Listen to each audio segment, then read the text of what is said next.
Hello tout le monde. Alors, cette vidéo sur un sujet d'actualité, l'énergie, l'électricité notamment.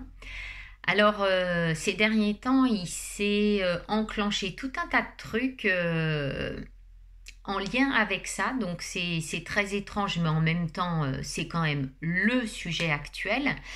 Et en fait, ce qui s'est passé, c'est qu'il y a un ami qui me prévient que lui, il étudie de mettre des panneaux solaires chez lui et qui sont un groupe en fait qui réfléchissent, ils réfléchissent là-dessus pour faire un achat groupé et donc payer un peu moins cher les panneaux et toute l'installation. Et donc, moi, quand je reçois une information de l'extérieur comme ça, il n'y a pas de hasard, c'est-à-dire qu'il y a quelque chose qui... Voilà, je dois recevoir cette information en tout cas, et je dois être informée. Et donc, je lui dis, écoute, c'est pas le moment. Moi, pour vous dire, au moment où j'ai créé le chalet, où j'ai construit le chalet, c'était question justement d'être au max autonome, écolo-bio, donc comme j'avais dit. Et en fait, j'ai pas eu le temps et puis j'étais pas prête. Enfin, il y avait quelque chose qui a pas collé. Et du coup, c'est pas grave. Je suis donc sur le réseau collectif, donc pas du tout en autonomie. Mais en revanche, j'ai cherché un fournisseur d'électricité plutôt vert.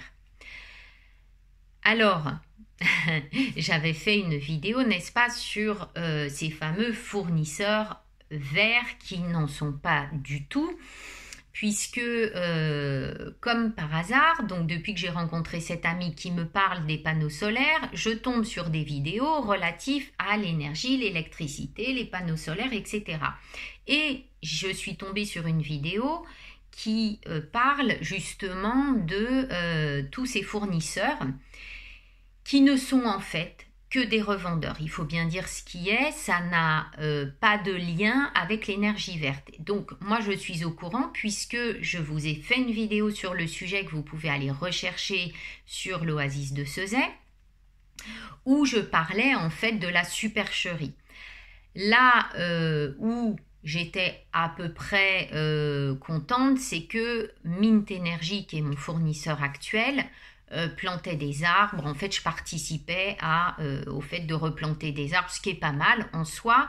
Et quand je leur avais posé la question, n'est-ce pas, de savoir d'où provenait l'électricité, réellement, si c'était des panneaux solaires locaux ou pas trop loin, ou alors au moins de cette énergie-là, ils ont noyé le poisson dans l'eau et je leur ai dit franchement, je dis en fait c'est du foutage de...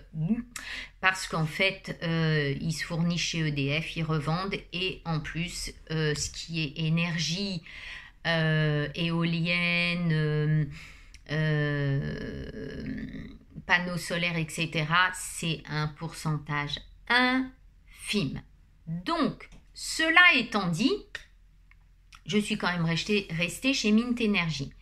Et là, donc, après avoir rencontré l'ami qui me parle des panneaux solaires, je reçois un courrier de Mint Energy qui m'annonce que au 15 octobre ou au 21, ma facture va augmenter directement de 33%. Et donc, il me donne le montant, voilà ce que je paye actuellement et ce que je vais payer dans les prochains mois. Et donc, c'est absolument lunaire ce courrier parce que ce courrier m'invite dès à présent à rejoindre EDF. Donc directement, ils me disent voilà, chez EDF, vous allez payer tel prix puisque vous pouvez être en tarif réglementé. Donc le tarif réglementé par l'État, ça veut dire que ça ne va pas augmenter sauf si ils décident de faire des augmentations. Mais nous allons pouvoir bénéficier d'un tarif stable, sans augmentation, c'est-à-dire sans ce que me propose Mint, c'est-à-dire 33% d'augmentation. Sachez quand même qu'en calculant, ça ne fait pas que 33%, ça me ferait au moins 40% d'augmentation.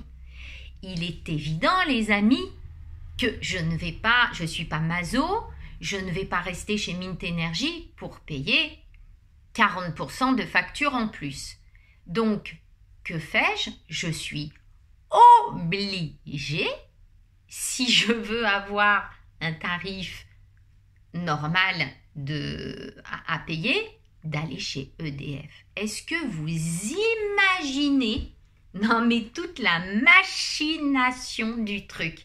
Moi ça m'apparaît, donc je le savais, mais là ça m'apparaît, mais c'est grandiose. C'est grandiose sur plusieurs plans.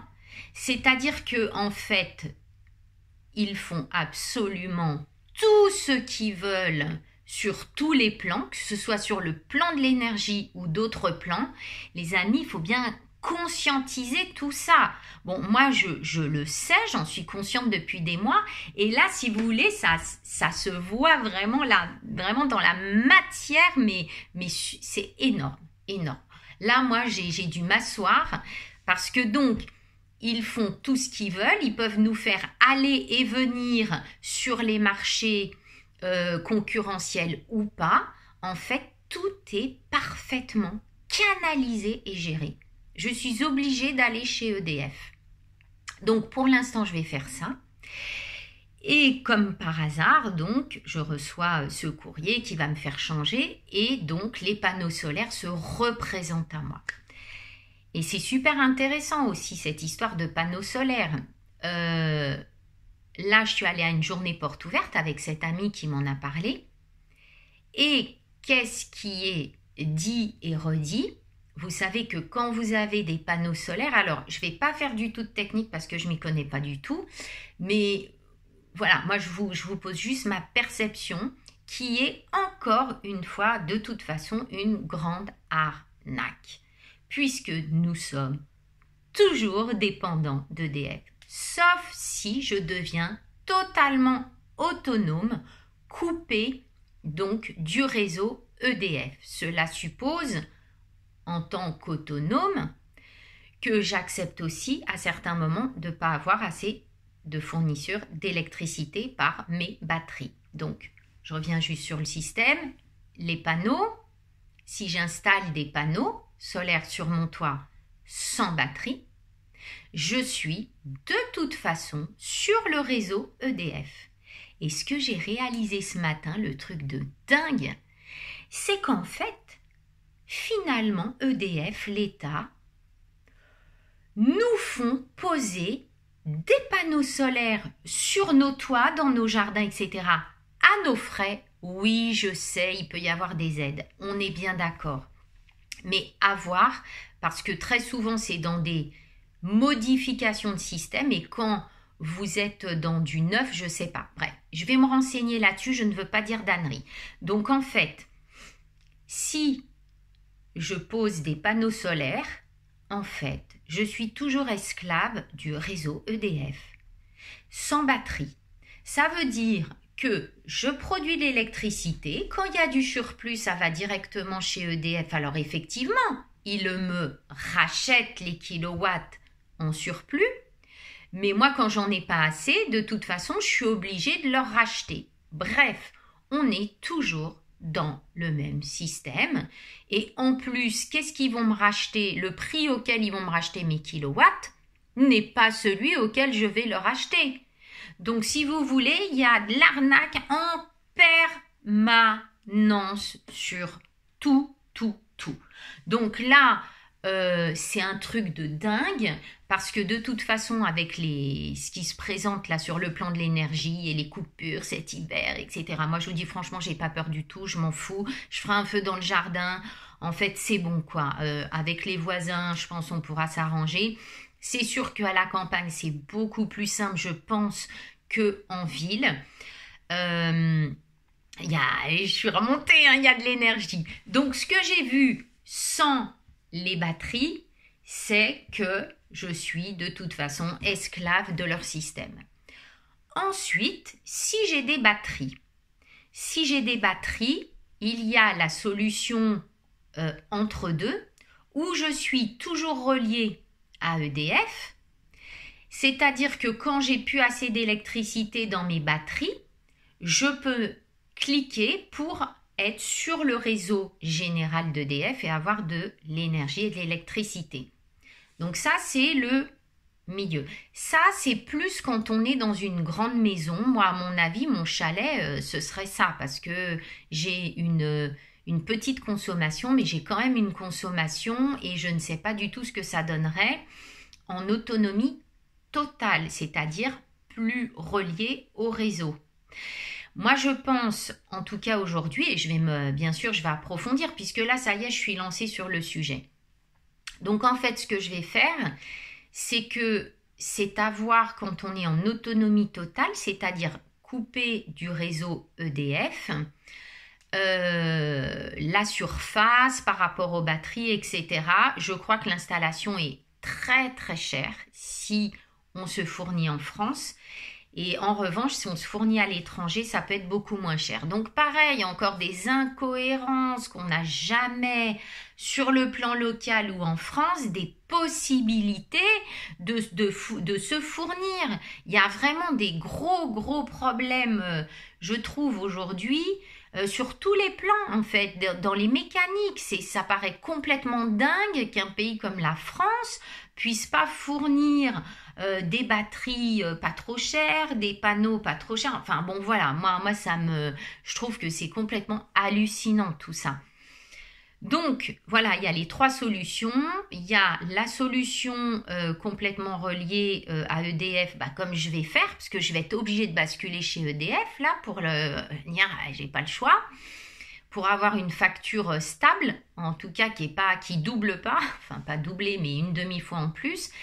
Ensuite, si je suis et panneaux solaires et réseau, donc ça c'est moite-moite, donc peut-être ça à étudier pour moi. Et puis l'autonomie totale, peut-être dans un chalet comme le mien, qui n'est pas possible parce que je risque de manquer d'électricité à certains moments. À voir. D'autant plus que comme j'ai pas pu mettre un poêle à bois, puisqu'il y a des normes, des stricts, des gna, j'ai un poêle à granulés électrique. Voilà.